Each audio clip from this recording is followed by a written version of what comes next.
Blame is an interesting manga.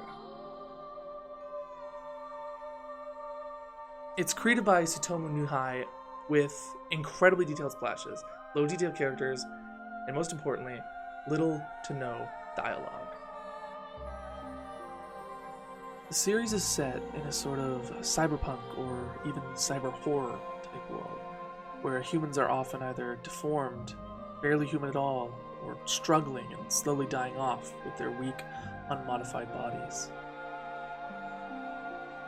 The story follows Keely, a mysterious human with seemingly no visible cybernetic enhancements at all.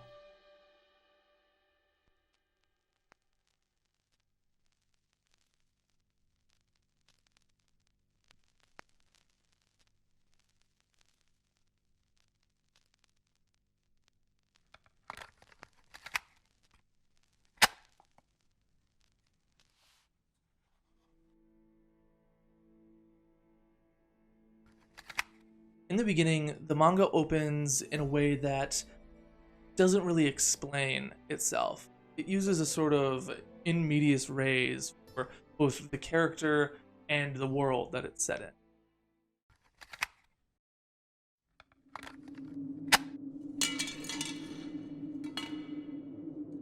Notice the silence.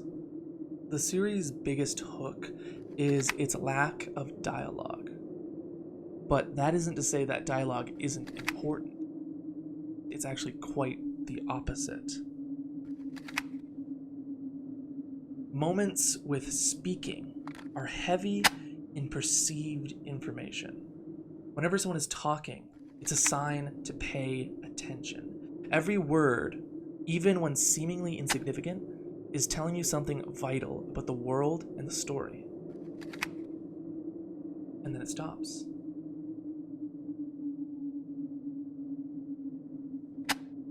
For at times multiple chapters in a row, it becomes raw imagery, beautiful splashes and purposely planned page layouts that aid in your understanding of movement and time, playing with distance pacing.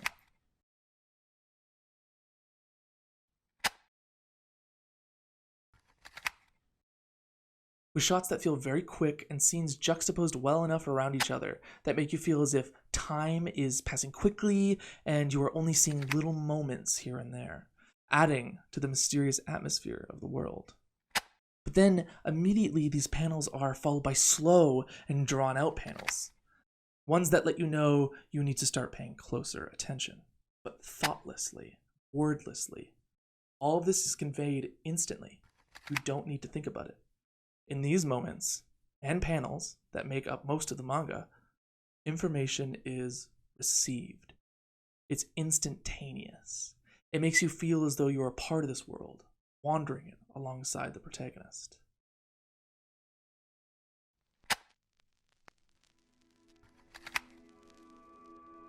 Chris Ware once said, "The falseness of fiction fosters an environment for certain truths to flourish while non-fiction kills them."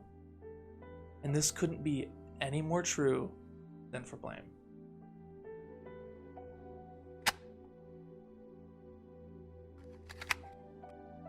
As you were introduced to the world, these truths that are deeply nestled in the horrors we see help us believe this world a lot more. And not only does the exaggerated horror of the cyberpunk future suck you in, it really emphasizes the comic's themes and ideas of nihilism towards the human race and its arrogant progression of technology. These are all very complex ideas, and yet they feel so instantly palpable, so easy to understand. That's because this idea of the falseness of fiction also follows closely with what Scott McCloud calls masks.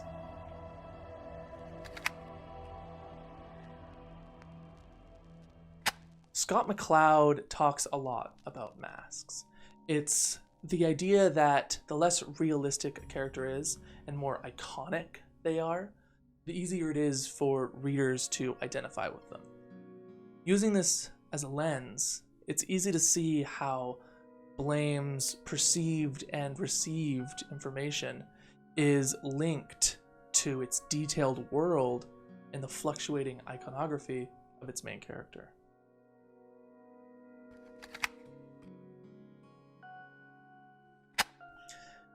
The face of Keely, the series' main character, is almost always simple, totally white and containing no details other than their eyes, nose, and mouth.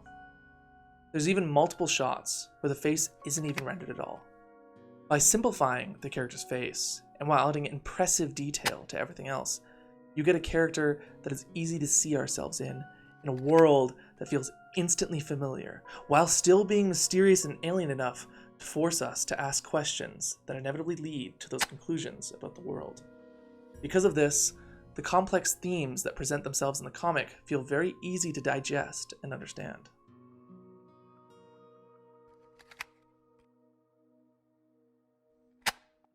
I would love to keep talking about this comic. I could easily go into greater detail about it. But for now, the bottom line is that this manga is fantastic. And having a deeper understanding of comics theory just kind of forces you to appreciate it even more. I mean, there's just so much going on in the background there. Like, the way the dialogue links itself to the visuals and forces the reader to change the way that they understand and perceive the world and story as the comic goes on. It's fantastic. And I mean, come on, that choice to shave down the dialogue, it not only lends beautifully to the atmosphere of the world, but to the themes of the series itself, making what I would call a masterpiece.